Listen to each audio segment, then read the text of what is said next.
La théorie des cordes est une approche absolument fascinante qui tente d'unifier l'ensemble des interactions fondamentales que nous connaissons, essentiellement la gravitation et les autres forces fondamentales qui sont plutôt décrites par la physique quantique.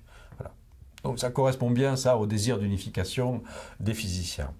Alors au départ de la théorie des cordes, il y a une très jolie idée, qui remonte d'ailleurs assez loin dans le temps, dans les années 1960, c'est l'idée que pour décrire une particule élémentaire, on ne va plus se contenter d'une description où on aurait par exemple une petite bille extrêmement petite, qui serait la particule elle-même, et à la bille on attribuerait des paramètres de masse, de charge électrique, des attributs quantiques comme le spin, ce genre de choses. L'idée, c'est qu'en fait, la particule élémentaire va être représentée par un petit objet théorique qui est un bout d'espace extrêmement court à une dimension. On l'appelle une corde, c'est une corde virtuelle, bien entendu, mais une corde qui vibre. Alors l'idée est très jolie parce que ça voudrait dire que toute particule, quelle que soit sa nature, que ce soit un photon, un électron, un proton, etc., un neutrino, est représentée par le même objet, une corde. Petit bout d'espace unidimensionnel qui vibre. Et c'est la façon dont la corde vibre qui nous fait dire que tantôt, si elle vibre de cette façon, c'est un photon. La même corde vibrant d'une autre façon, c'est un proton ou un électron. Donc en fait, c'est un magnifique pas en avant vers l'unification, puisque ça veut dire que les centaines et centaines de particules élémentaires apparemment différentes les unes des autres se regroupent finalement en deux familles seulement.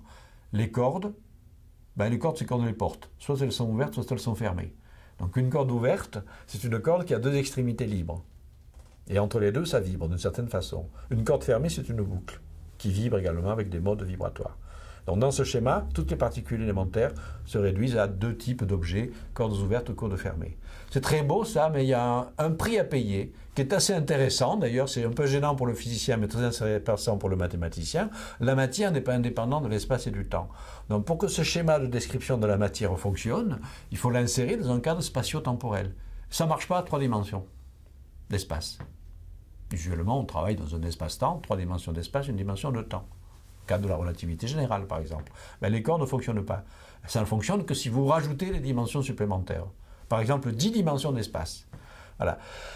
Alors évidemment, ça ouvre des perspectives extraordinaires. Où sont ces dimensions supplémentaires? Est-ce qu'elles existent bel et bien dans l'univers? Est-ce qu'elles sont cachées? Est-ce qu'elles sont petites? Est-ce qu'elles sont grandes? Etc.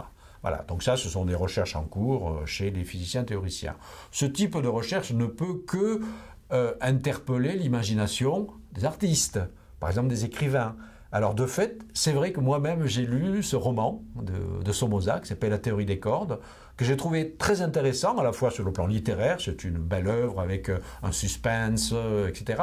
Et puis il s'est assez bien documenté sur ce qu'est réellement la théorie des cordes, donc il y a des choses, des digressions scientifiques qui sont loin d'être absurdes, mais c'est vrai qu'à un certain moment, il fait une hypothèse, c'est un écrivain, il fait appel à son imagination, et il va un peu plus loin que ce que dit la théorie des cordes, et il imagine effectivement l'ouverture de cordes temporelles qui nous permettraient, en les maîtrisant, d'aller explorer en fait le passé de l'histoire. Alors ça, c'est une invention romanesque, et pour l'instant, la théorie des cordes ne peut effectivement pas dire réellement que l'on puisse un jour ouvrir des cordes du temps pour voyager dans le passé.